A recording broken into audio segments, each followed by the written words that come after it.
Startups are recommended to use the customer development model instead of the traditional new product introduction model. The customer development model, it's mainly categorized into 4 stages. The first stage is the customer discovery, then followed by customer validation. From there, you go to the customer creation stage, and finally company building. The first 2 stages are referred to as the search mode, and the last 2 stages are referred to as execution mode.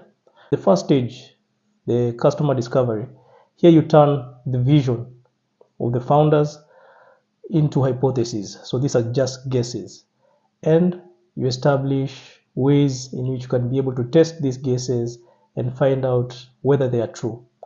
And if they're not true, be able to iterate until you find the true guesses. Now this is getting feedback direct from the customers.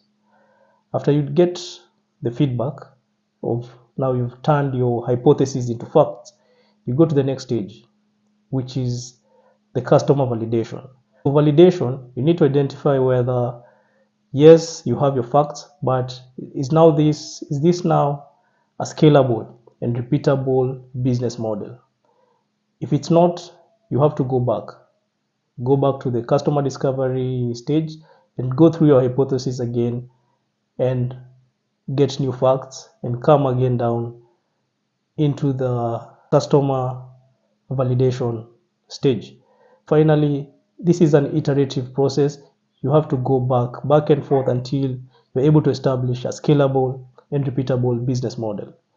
After you do that, now you've ended the search stage. Now you jump into the execution.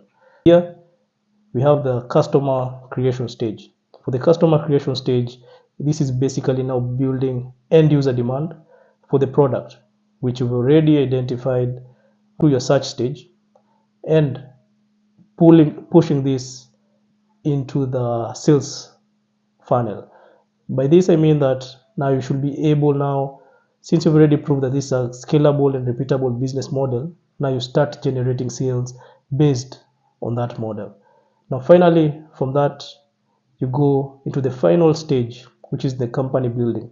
For company building, now you transition from a startup into an established company where you're executing tasks based on the created business model which you've been able to prove there beforehand.